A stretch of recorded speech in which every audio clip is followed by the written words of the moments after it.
So welcome everybody to Multipotentialite Talks. Apparently I'm tongue-tied today. My name is Marianne Hutchings, and you can find me on Twitter at Luscious Tech. And my co-host today, of course, is Onkarjot Singh, and you can find him on Twitter at Global Multipods. So we do have a very special guest today, and he's joining us to share his story and his thoughts and views.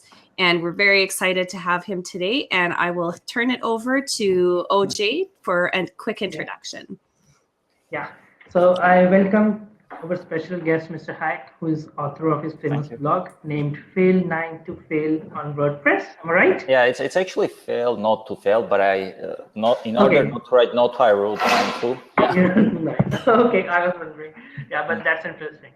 So Hayk writes on several topics relating government issues, democracy, specialist versus generalist comparisons, HR, and the latest one which I have read, and I'm very much impressed with your blog, how HR departments fail companies from inside and outside.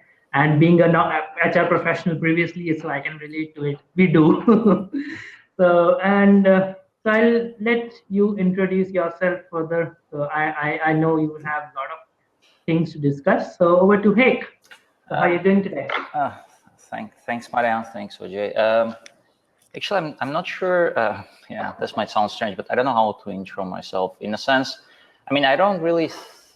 I'm just maybe the one word that could describe, in this case, me. It's curious. You know, like when kids are born, they are born curious, right? Everything is new. Everything, because they have new eyes and there's new world, so there's sort of doubly interesting. Everything is more interesting. Everything is perceived and digested and even interpreted with a sense of wonderment and curiosity. So that's sort of the underlying, and unfortunately, at least in my view, the social, like society where you grow up, regardless whether it's a developing country or developed, usually it's stifled to a certain extent. And then it's sort of a funnel. Think of it as a life funnel. The more you grow up, your curiosity, everything becomes sort of narrower, and the school narrows it down, the university further narrows it, and then eventually once you go out of university or college, then all you have is basically sort of very specific zone of interests, and you are trying to dig deeper in those, and you try to zone out from everything else because, well, I'm sorry, that's distractful, but that's what everyone thinks about it.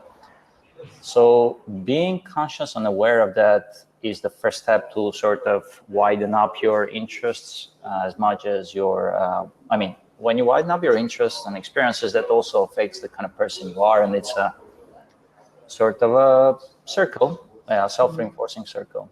So, I mean, maybe at the time I didn't realize it, but I studied physics, and I think physics was one of those subjects where, like, you cannot study it if you're not curious. It almost cultivates and enforces this curiosity, and it makes it sort of part of who you are. And at the time, obviously, I didn't realize this, right? So eventually down the road, because I wanted to become an economist, or that's what I thought. Like, I didn't end up in that department. I ended up in physics department. I was like, oh my God, I'm going to study physics. And interestingly enough, that physics taught me I studied it for quite a long time, and eventually, you know, they say you only perceive the beauty of the mountain once you are away. So once I was sort of done with it, then I realized that I have accumulated a number of sort of skills or certain methodologies that could be applied not just in physics or science, but elsewhere, in business, in life, in personal. And so this curiosity was maybe one of those main things that always stayed with me. It's not like I consciously practiced or was always reminding myself. It just I like always to understand what's happening around me. So I, for example, started learning a language because I think that's very important if you want to understand the culture of a country. I traveled to Egypt because I wanted initially to learn the language, and then eventually ended up studying the language longer than I thought, and working there, learning about their religion. And I mean, again, like, the curiosity sort of took me along a journey whereby I studied physics, I did IT, I used to be a software developer. Then I ended up being very interested in United Nations. So, you know, what's called Model United Nations. So for 3 years, I attended a number of the bigger ones in Europe. that helped me understand better about the UN, right? So I got to learn sort of by heart the chapter number 7, the one that's about self-defense and, so got to know a lot about UN, ended up in UN as a consultant in Africa. And I mean, it's a bit of a, like, I have this talk, maybe I should send you later a link called Evolution of Life. I missed out one parameter, but at the time I put 3 main things. And yeah, by the way, funnel me back if I digress too much, but I put 3 things in it. I mean, one is obviously serendipity, which is, if you're a curious person, you're gonna continuously discover yourself as well as new things. Second one was obviously fractality, or, nature is very fractal. I don't know if either of you probably know Benoit Mandelbrot, the guy who got a Nobel Prize, who invented chaos theory and fractal geometry.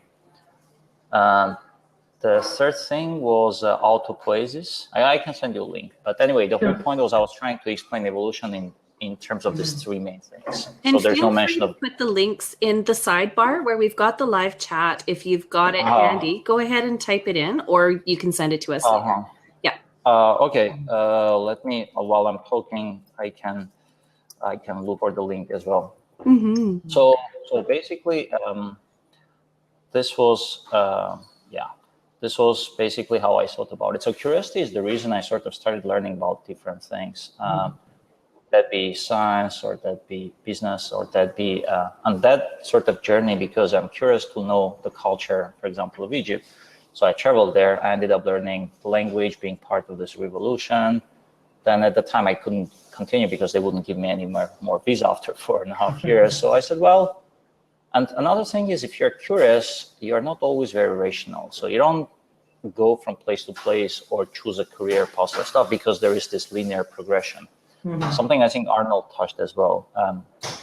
It's more like, for example, I traveled to Mozambique, not because I thought, oh, such a great place to make career. No, I try to do a bit of adventure sports, or so I climb, I dive. So I thought, well, I mean, I'm in Africa. This is how I thought. I'm like, in Africa, what's the highest mountain? It's called Kilimanjaro. It's in Tanzania. But I don't want to go to Tanzania because, well, guess what? Tanzania, they speak Swahili, which is 60% Arabic, and the rest of 40% is German, English, I think some Portuguese, and with the exception of Portuguese, I spoke all the composite languages. So I'm like, I don't want to go to Tanzania. So I looked around and I thought, which of the neighbors is the one neighbor where I don't speak the language, I don't know the culture? And the reason I sort of thought of it this way is because I wanted to go somewhere where I don't know anything about anything. So that the idea is, again, you put yourself in a place where if you know nothing about the place, nor the language, nor anything, you can learn all of that. Yeah. As opposed to the very, when people look for their comfort zone, they look for a place or for something to do of which they have a familiarity. So I did the opposite of it, basically. And Mozambique was the only neighbor of Tanzania whereby, well, I'd never been, didn't know the culture, didn't speak Portuguese at the time. And Mozambique ranks very interestingly, very high on natural resources, very high on HIV prevalence. So I thought, oh, this is amazing. I mean, it's such an interesting country. So that's how I sort of, if you like, traveled, right? Ended up in Nepal at one point, tried to start a solar company, didn't work out. So it's a bit serendipity. And that's why, like, you go to places, you learn about the culture, you are usually keeping your mind open and you keep yourself curious and wanting to understand. At least this has been sort of how I thought about so far. So do you consider yourself a generalist or a specialist? I see a mix. Yeah, I have to define, I'm sorry, I'm going to sound a bit like a scientist. I'm not, but people say you're a scientist. I'm like, no, it's a big difference. I studied science. I'm not a scientist. No, so for me, because there's this whole perception of generalists, also HR, etc. They always think of generalists as those who have superficial knowledge and expertise in, let's say, a few disciplines. So this is not how I think about it. I mean, to me, this is, I'm not sure if Arnold mentioned this, but this is a bit of a legacy of the industrial age, because when end of 18th century, when England, etc., and then Germany, when this whole industrial age kicked off, got underway, so to speak, the keyword was specialization. You had to specialize in order to achieve and scale up whatever production, especially manufacturing, right? So suddenly specialists were very highly sought after, and specialists became the new standard, and specializing became the new standard of educational institutions, right? Suddenly, instead of learning liberal arts or whatever that was till then sort of not very specific, suddenly you had to specialize in something, right?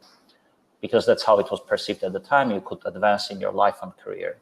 So to me, just things like passports, specialization, etc. These are all like residues or remnants of the 18th century. Yeah. And I mean, at the time, it made a lot of sense, right? Even the passport, I touched this, right? Passport is what? It's a piece of paper that says where you're from. In 18th century, or even before that, when passports, I think it was 15th century, I think that it became sort of more commonplace when they started traveling, especially in Europe. It's even called passport because a lot of travel was starting to happen over water. So, you know, there people are landing at ports in different countries, and you were like passport.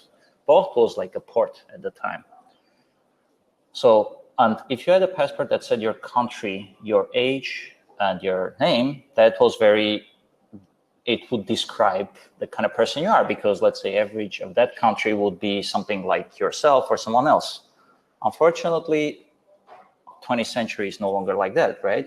So for example, for me, my passport says very little of what I am. Even in my own country, they think I'm a foreigner because nor my interest, nor even the way I look, nothing like that reminds me of me being from that country, except I do have an Armenian passport. But to me, again, like in specialization as well as these passports, they're all sort of residues or remnants of that age that I think we have to get over because it's completely not relevant anymore. What does my passport say about me or about Marianne, her passport? Nothing, that she's Canadian, that's all. Doesn't say what's the interest, whether she is a criminal, what's her potential of doing this or that in this other country, nothing. But unfortunately, the judgments are still based, whether you're allowed to enter or exit or do whatever, are based on basically your country, which is the passport representing your passport. So specialization to me, so generalist, coming back to where I started, generalist is a person who is, if you like, multiple, it's like combining multiple specialists in one. This means it's a person who is multidisciplinary, someone who has expertise and knowledge in more than one discipline. So I do think I have that to a certain extent. Again, because of curiosity, this has been the case, right? When you're curious and you are perseverant, so curiosity plus perseverance, you end up with a certain expertise and luggage in different disciplines. It's unavoidable, I think. And that's what I've been doing. I mean, that's pretty much the formula, right? If you're curious and you're perseverant, you're going to go to a certain extent in whatever endeavor that you are pursuing. And I did. And I know a number of people like this. I do think that generalists are becoming more and more relevant because in this age where disciplines are sort of, I'm not saying molding back into one or whatever, but they are crisscrossing, overlapping and stuff. You do need people who are not just specialized in this one narrow thing, but those who can zoom out and bring in different sort of approaches and methodologies from different disciplines. Because back in a time when you didn't have a huge body of knowledge and all the bodies of knowledge were sort of split and separate, it made sense to have this specialization. Everything now overlaps, so you have to have a bit of overlapping knowledge as well. Otherwise, you are going to be like, okay, it's this, but then you are stuck. It's very deep and narrow, but then you have no idea what's happening outside of your sort of zone of specialization. You're at the right place. Welcome to the world of multipots. And it's very interesting because when I hear your journey and your travels and how it came about, it's very organic. And I find that the more generalists or multi-potentialites or, Renaissance people, whatever it is that they want to call themselves, the more that I meet, the more I find that when they're just following the flow of their life, that's where the magic happens. Yeah. And when, and I know in my life, I've had periods of time where I felt inertia. I felt like I was stopped from following my purpose. And, I was dedicated to a task, or I was dedicated to a career or to an organization for some period of time. But then when I freed my mind and said, I know there's more out there for me. I know that I have a lot of talents that I'm not using to the best of my ability, and that I'm not able to create the sort of projects that I want. And identifying that's when a lot of rapid forward motion tends to happen. And my travels were very, very similar in the sense that it was one thing that just led to another, that led to another. And, I went from living in the Rocky Mountains, teaching skiing when I was really young. And I had done that already for probably about 8 years when I was hired by a British holiday company to go be a rep in Greece. Wow. That sounds pretty cool. Yeah. And, by way of the UK for some training on the way there, and then visiting with some friends on the way back.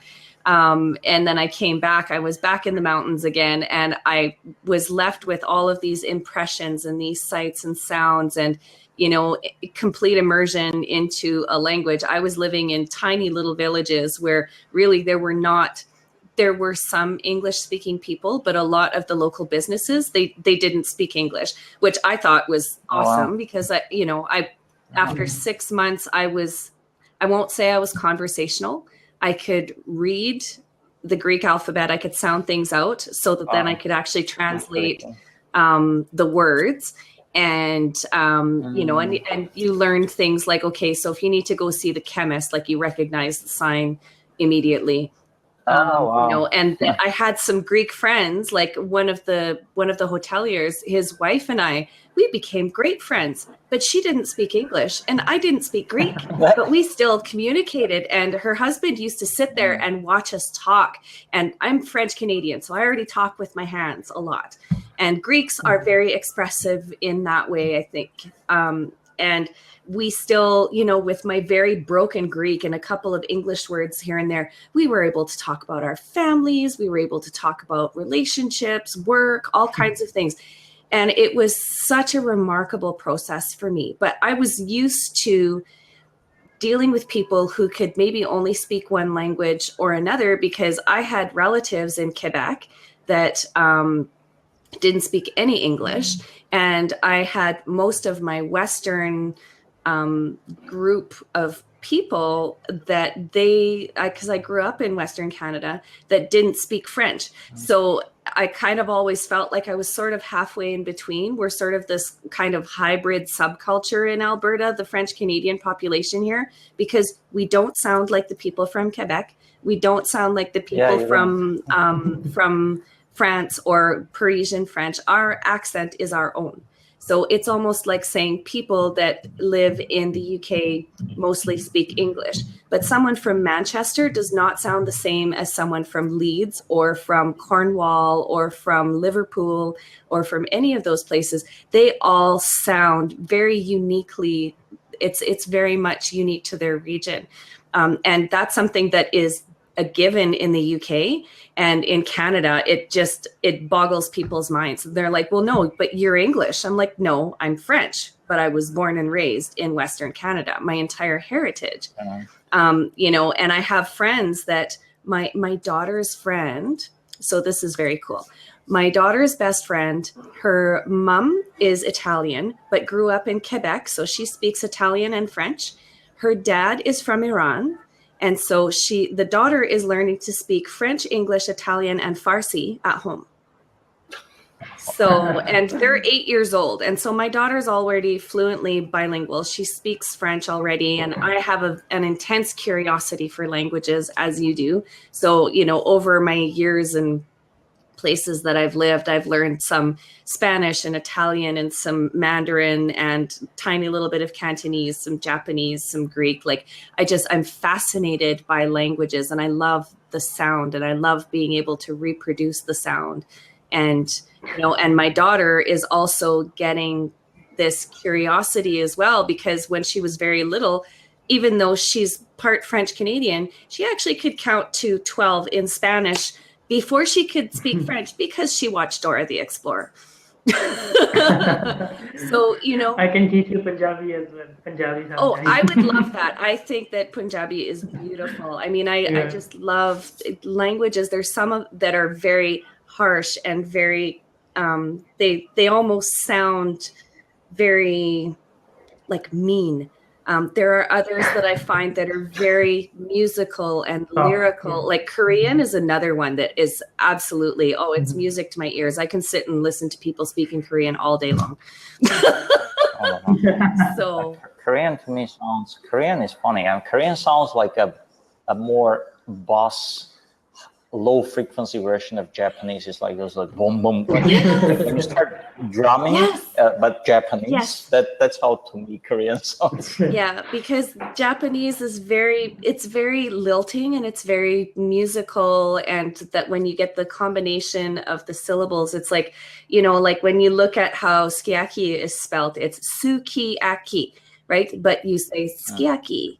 And it's just, it's very precise, and it's concise as well.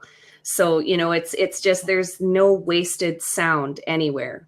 So, and yeah, I don't know. I find that that's something I can definitely relate to, wanting to go and learn something new and go and see different cultures. I mean, okay, so I lived in Australia for a year.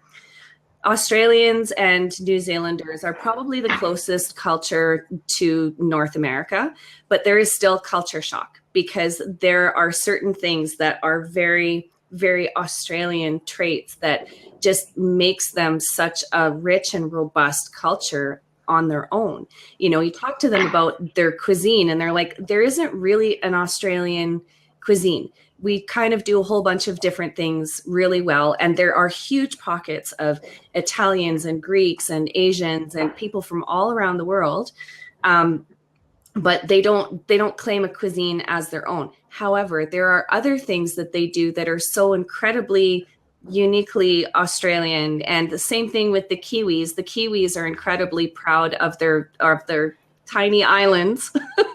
And you talk to any Kiwi and they're just like, oh, I'd take New Zealand any day. So, and that whenever it comes to national pride, where Canadians tend to be kind of a little, where you apologize for everything, Australians are very, very overtly proud of their national identity, and New Zealanders are a little bit more laid back when it comes to that, but still they're just like, no, I'm not an Aussie, I'm a Kiwi. Like they want people to know the difference. It's like, I'm a Canadian, I'm not American. It's the same kind of idea. So, and Indians tend to be neutral. Yeah.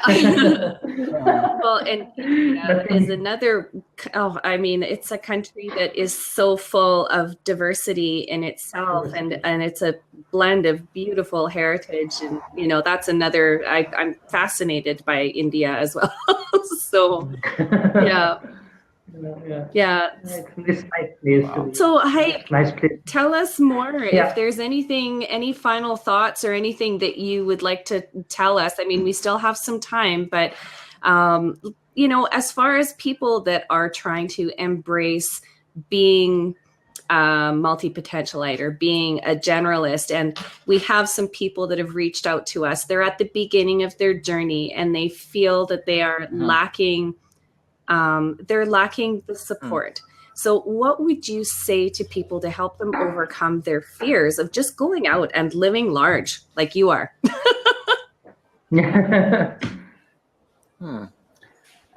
Yeah, I had a friend, this guy, I mean, by any normal standard, so he reached the top of his career. He's like 38 or 39. He's like head of a big department in a multinational bank. He has a wonderful wife, beautiful kids, lives what I consider a very interesting life. I mean, by any standard, normal sort of approach, he has reached the peak and he's enjoying. And then, I mean, this is one of my best friends. So when I was back in Armenia, so I met him. So he said, oh, now you live in this country. And then at one point he said, look, we are the people who dream. You are the person who lives the dream. I'm like, okay, that sounds interesting. Why don't you go live your own dream? I mean, he says, the family and stuff. And then he started saying the family, the kids, the work. Then he stopped. He realized that's not really an excuse. So maybe, I don't know, advice or, I mean, as you said, like for me, as for you and for OJ and for a lot of people like us, it has been very organic. I always say, don't aim for the final destination, aim for the direction that was correct along the way. That's so wonderful. So for example, what I said was, like, for example, I learned French studying Egyptian history, interestingly enough. So when the time came when I finished my studies in Switzerland, I was like, well, I've been reading, I actually learned French just reading historic novels about Egypt. So why don't I go and visit that country? That's literally how I saw it. There wasn't anything about finding a job or anything. I ended up there. Ironically, the course that I took was not a good one, but then I ended up finding a job because I ran out of money. And I'm like, well, I'm in Egypt. What can I do? I need to find a job so I can sustain myself. And that's what I did. And then I ended up staying 4 years instead of the original sort of. So it's pretty, like, my suggestion is take the first step and don't go. I'm not saying don't have a plan. Like, have sort of like maybe one of the things I always advise is listen to your heart. And that sounds very cliche or very simple, but it's very difficult, actually. You have to learn how to do that. So for me, it has been always like, I feel like, and in your gut, you know it, right? And you're like, I want to learn this. Like, I wanted to learn some Arabic. I said, I'm going to go for this 2 months course. So listen to your heart and sort of make the first step in that direction. And then when you make the first step, then at that time, you're going to figure out what is the next step. Don't plan steps in advance. Just say, I'm going to go in this direction. Here is the first step there. And then there, I'll figure out what's the next step. You're not going to care a lot, so to speak. And don't expect. Maybe just, listen to your heart, be very open and sort of serendipity oriented, because, literally, like 1 month before I went to Mozambique, I had no idea. I was just in Egypt. I applied for a renewal of my visa after 4 years. They looked at my passport. They said, dude, you have 15 visas in your passport. That's 4 years. You're not a tourist anymore. I'm like, yeah, so? They said, no, you can go home now. I said, okay, sounds good. So, and again, like, my approach in this case was, okay, I'm in Egypt. I want to go climb that mountain, but I don't want to go to Tanzania, Mozambique, UN. I put 2 things together, Mozambique and UN. I wanted to have a UN experience. I knew a lot about UN. So I said, I'll just randomly send my CV to info@whatever. So I sent to like 10, 15 UN agencies. And one of them responded saying, okay, can you come down for an interview? I responded saying, hello, I'm in Egypt. I cannot come down for an interview. We have to have a Skype interview.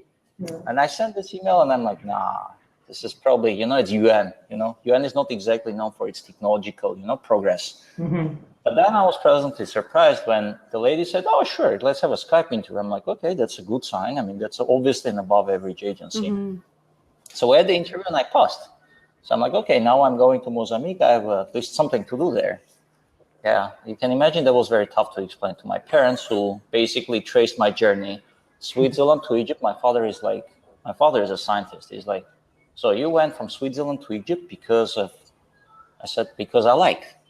So my father is a physicist. You have to give him quantifiable reason. What do you mean you like? I said, I like. I like to be here. He's like, do you want to be part of Muslim Brotherhood? I said, no. You want to get an Egyptian visa? I said, no. So why are you there? I said, I just told you, I like. Yeah. And then when I went from Egypt to Mozambique, he said, so, okay, I understand Egypt is at least some sort of a regional hub. It makes sense somehow. But from Egypt to Mozambique, Mozambique is one of the 10 poorest countries in the world. It has a 20% HIV prevalence. It's known for a lot of bad things, actually. I said, well, this is the land of opportunities. Like, I always look at things in terms of opportunities. And that's maybe the third thing, right? So when you're going somewhere, firstly, like, almost like do the opposite of what's conventional. That's what I would advise. So one is obviously take the step one, following your heart. Secondly, be open to serendipity. Thirdly, do the complete opposite of what everyone else says or thinks is the right thing. And maybe more specifically, they say, life begins at the edge of your comfort zone, right? So try to put yourself in an uncomfortable position. The rationale is very simple. The moment you do this, you're going to end up learning a lot. You are pushing your own envelope, so to speak, right? Yeah. Just like all the climbers, right? What's the guy's name? Reinhold Messner, the greatest climber. There was a documentary and an interview. They said, why do you climb? Is it because you're going to, one journalist said, is it because you're going to take all the nice pictures or ego? Or he said, no. This is me putting myself out of my comfort zone, because when I do this, I discover and create. I create and discover myself. Wow. I become a new person. If I manage to go through that experience of, because climbing above 4,000 meters is a very taxing and otherwise sometimes almost masochistic thing. A lot of people put themselves through this because they know that they go out of it being stronger, better, more enriched human beings. And that's why they do it. It's not because it's a pleasant activity. So it's the same thing here, right? Put yourself out of your comfort zone. Go to a place a lot of people don't go. I'm not saying go be part of Islamic State or whatever. But yeah, like go to a place where it's not necessarily the most comfortable life. Go try to do something according to what your likes or interests are, but don't go to, let's say, don't take the well-trodden path, so to speak. And then just whenever you're in a country or culture, don't put yourself into your own bubble. Always go with a sort of without a bubble. Go and imbue yourself, or that's what I did in Mozambique, right? I went there. So I went to my UN boss. She said, where are you staying? I said, well, I don't have a place to stay. She said, where do you want to stay? You want an apartment, a hotel? I said, no. I said, do you have a friend who has parents? I can stay with them. She said, why do you want to stay with my friend's parents? I said, it's very simple. I don't know anything about the culture, the language, or the food, or anything at all. If I stay in a family, typical family, I'll learn all of this. Yeah. So she found me a family, her friend's parents, old man and woman, and I stayed with them for 6 months. From them, I learned Portuguese. I asked them, and from day one, I said, can you take me to all your family gatherings? Wow. And Mozambique is a predominantly black country. So I would end up being the white guy, and everyone would do like this. They would point at me and say, look at the white guy. At the time, I didn't even understand what. I mean, living in a black country is a very interesting experience if you're a white person.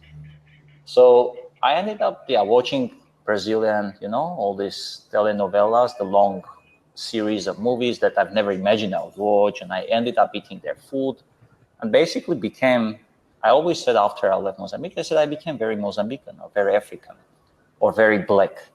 And when my friends would notice, say, no, you're not black, you're okay, you're normal. I said, no, I became black from inside, not from outside. I became black African from inside because I lived, I breathed, I ate, I did everything like a Mozambican person for a year and a half. I learned the language, the culture, the traditions, everything because I lived in a family. So that's what I advise, right? So when you go to somewhere, try to plunge or immerse yourself into the culture pretty literally. And that's not a very pleasant thing. The first 6-7 months in whatever country, it's going to be tough, a lot of misunderstandings, lost in translation situations. But guess what? That's how you're growing, right? Every time, what was this? Da Vinci said, I think, that confused times kindle mind for great inventions. I'm not saying like you put yourself all the time in confused situation, but every time you're a bit out of your comfort or familiar zone, there is always an opportunity to grow. Yeah. The interesting thing is you only realize it once you're past that stage. Yeah. And it's not just you. The best part is you don't have to realize it. Everyone else feels it. Yeah. And it's not because you speak another language. People feel that there is some sort of I don't even know, it's an aura or energy, or people feel you went through certain experiences. Yeah, I agree. Yeah, so that's what I would advise. It's not, a lot of what I'm saying is really common sense. And no one told me this. It's just feels that, you just go out of your comfort zone, you learn something. Learning is very important, right? Curiosity implies learning not academically, but, and one other thing is, maybe I'll say this as a concluding thing. So you probably heard of this lady called Ursula Le Guin. She's a fiction writer. She has a Scandinavian surname, but she's, I believe, American, or was born or raised in America.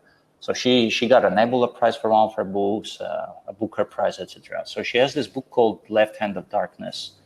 And the preface of that book is basically nothing to do with the book. It says, why do we read, right? So she has very interesting reasoning. She says, like, okay, so her argument is that reading, especially science fiction or fantasy, is even more interesting because basically what's one's life? It's some sort of a story, you go through it, right? It's very organic, you go through it, you become wise or smart or whatever. Eventually you have some maturity level, some knowledge and stuff.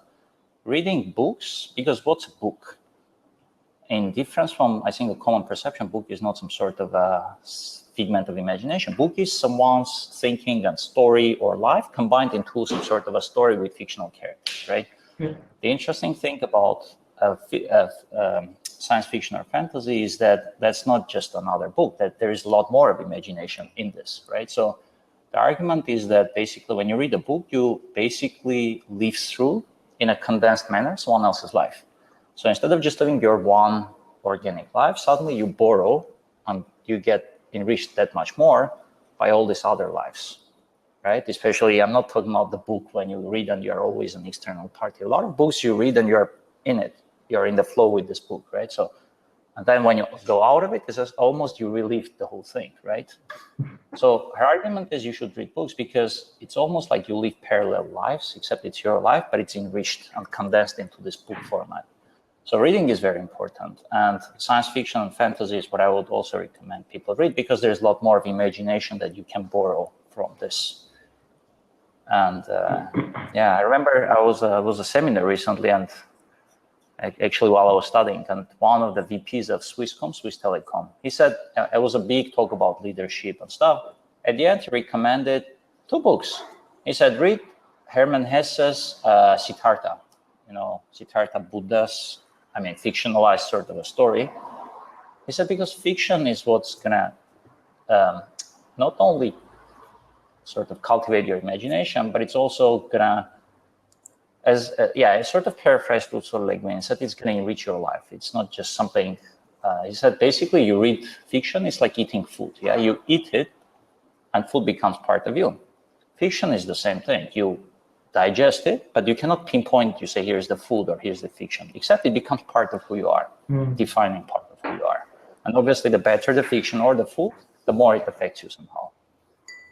So reading is very important, and fiction, especially I would say science fiction or fantasy, is very important, very interesting to read. And that's what I do. I haven't read recent, maybe a year, but yeah, so that's sort of what I would recommend. Sorry, it's very jammed and sort of a format, but that's the few things I would recommend people. Well, it all fits together. I see how all of the puzzle pieces come together in that. And just a quick parting thought for me before I turn it over to OJ as well is that I used to have people say, "Oh my goodness, you're so lucky." When I was living in the mountains, and I was skiing every day, and when I started traveling, people used to say, "Oh my goodness, you're so lucky. You're so lucky that you live in Banff. It's beautiful." And I would look at them and I would say, luck had very little to do with it. It's been, I had dedicated myself to my sport since the age of 9. And I chose that as my first career, as my first profession. And that living in the mountains on a ski instructor's salary, it's very different in Canada and in North America as far as how skiing professionals are treated versus Europe. Europe, it's almost revered. You become a mountain guide or you become a ski instructor, and that is a credible profession. Here, it's something that people do in transition before they either go back to university or they do something else. So I used to look at people and I used to say, I have worked very hard for a very long time to get the work that I have, and that you're not making a lot of money, and Banff is a very expensive place to live. So I used to work whatever jobs I could find in the summer that would pay me the most to pay off the debt that I had accrued in the winter. And it was a cycle that I lived through for many, many years when I was moving around the mountains. So so I think that it's very much the same thing as serendipity. It's that you create your own opportunities. And that if your heart is really in something and that you follow your heart, and it is very hard to do because there are so many people that have closed that part of themselves off, and that they don't allow that to come into their decision making. So I concur very much. And OJ, if you have any thoughts to share with us.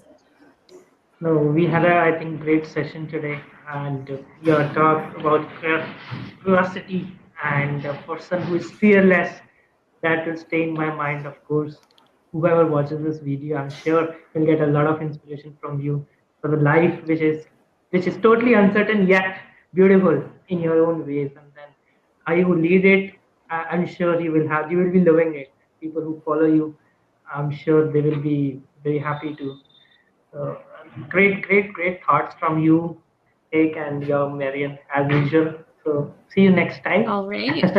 And so just to sign off, again, we have OJ at Global Multipods on Twitter. I'm Marianne, and you can find me at Luscious Tech. And you can find Hayk on Twitter as well at 2Maven, correct?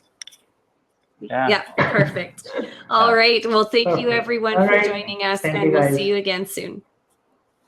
Namaste. Thanks. Bye. Namaste. Okay. Bye.